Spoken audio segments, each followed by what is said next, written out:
Classes, myself Mamta, and in our previous English class we have read that how to change a simple present active tense to a simple present passive voice. ठीक है, यानी कि हमने सीखा था कि अगर सिंपल प्रेजेंट में हमारे सामने एक्टिव वॉइस आता है तो उसको हम किस तरीके से पैसिव में चेंज कर सकते हैं। So there were certain rules and there are certain rules today also, कि हमने सबसे पहले कैटेगराइज किया था अपने सेंटेंसेस को इन 4 पार्ट्स में, assertive, negative, interrogative and the sentences that starts with WH word. Okay, so assertive sentence वो होते हैं जिनमें आप क्या करते हैं, एंड में फुल स्टॉप मार्क करते हैं।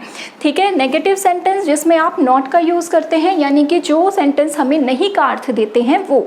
इंटेरोगेटिव सेंटेंस वो सेंटेंस जो आप जिनमें आप क्वेश्चन पुट ऑन करते हैं या कोई आपसे क्वेश्चन पूछता है।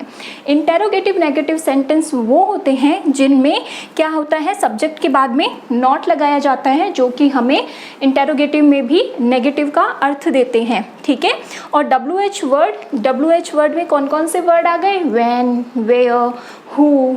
ठीक है, जो HOW वर्ड है जैसे हाउ मच, हाउ मैनी या हाउ से स्टार्ट होने वाले, वो भी इसी तरीके से चेंज होते हैं। तो आज हम पढ़ेंगे present continuous tense. Present continuous tense जो है वो उसका सिंपल फॉर्मूला है subject is am are, verb की फर्स्ट फॉर्म में ING एंड ऑब्जेक्ट। टेंस में हमने पढ़ा है that how to use is am are, और किस सब्जेक्ट के साथ में कौन सी हेल्पिंग वर्ब यूज़ होगी वो हमने पढ़ चुके हैं हम लोग।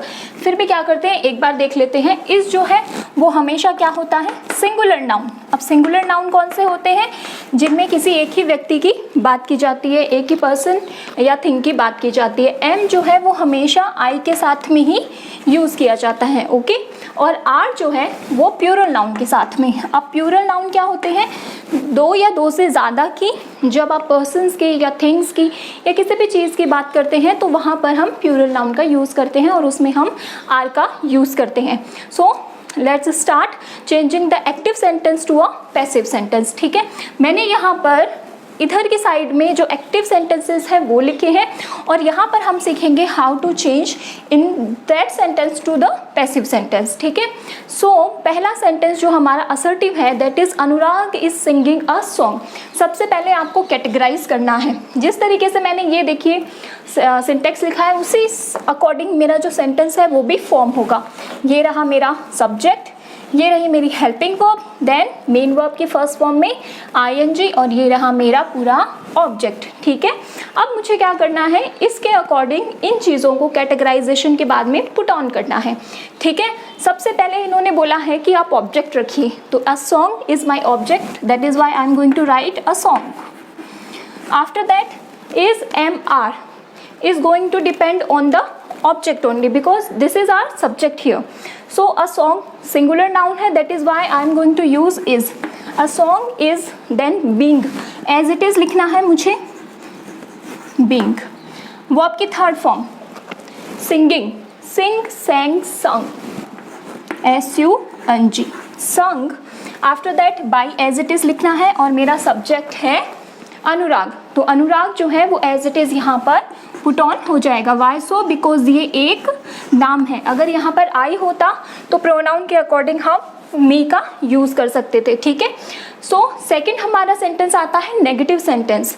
फॉर्मूला उसका जो है बनता है subject plus is am are plus not plus verb की फर्स्ट फॉर्म में ING एंड देन ऑब्जेक्ट। ठीक है, कैटेगराइजेशन कर रखते हैं। वी हमारा सब्जेक्ट, आर हमारी हेल्पिंग वर्ब, नॉट हमारा नेगेटिविटी को शो करने के लिए, गोइंग हमारी मेन वर्ब की फर्स्ट फॉर्म में ING, और टू मार्केट जो है वो हमारा ऑब्जेक्ट। ठीक है, सो अब मुझे सबसे पहले यहाँ पे चाहिए ऑब्जेक्ट। सो मैंने लिखा मार्केट।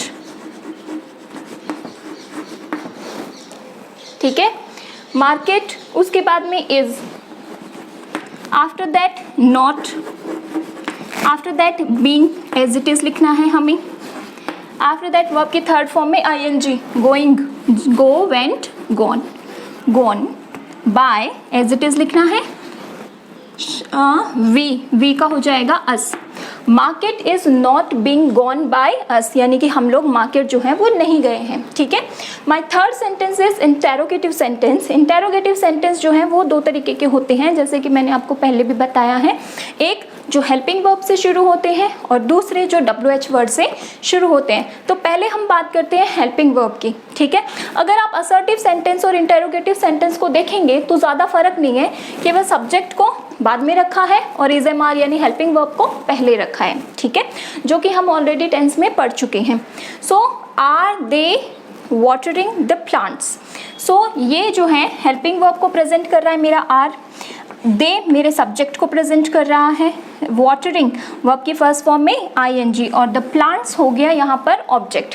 सो सबसे पहले इन्होंने मुझे बोला है इज एम आर लगाने को, लेकिन अगर मुझे ये पता है कि मेरा ऑब्जेक्ट क्या है तो it is going to be easy for me to put on the helping verb, ठीक है। जैसे कि द प्लांट्स है, एस लगा है, इसका मतलब क्या है, प्यूरल, तो मैं इन तीनों में से आ पुट ऑन करूँगी। आर, आफ्टर दैट इन्होंने ऑब्जेक्ट मांगा है, ये रहा object the plants, are the plants. After that being as it is लिखना है हमें, बीइंग वर्ब की थर्ड फॉर्म, वाटरिंग वाटर्ड, ठीक है, WATERED, watered. After that by आप एज इट इज पुट कर दीजिए एंड देन दे का हमने प्रोनाउन में पढ़ा है देम हो जाएगा। अगर आपने जो है वो प्रोनाउन वाली लिस्ट जो है वो ध्यान से देखिए तो वहाँ पर दे का जो एक्ट पैसिव में बनता है वो देम बन जाता है इन द एंड जाकर, ठीक है। सो मेरा सेंटेंस बनेगा are the plants being watered by them. Next one is WH word, ठीक है।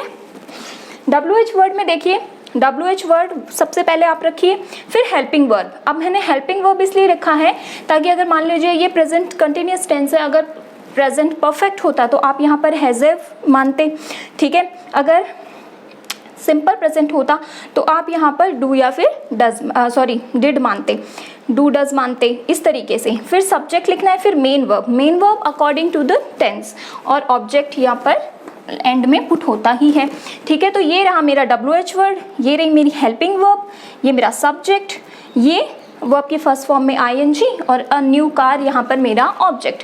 सो ये रहे मेरे पास में जो है मेरा पूरा का पूरा सिंटेक्स। तो सबसे पहले इन्होंने बोला है WH वर्ड, जो भी WH वर्ड है हमने लिखा when as it is, there is going to be no change. Then helping verb इन्होंने मांगी है, ठीक है। अब हेल्पिंग वर्ब जो है हम क्या करेंगे, यू के अकॉर्डिंग लगाएंगे, ठीक है।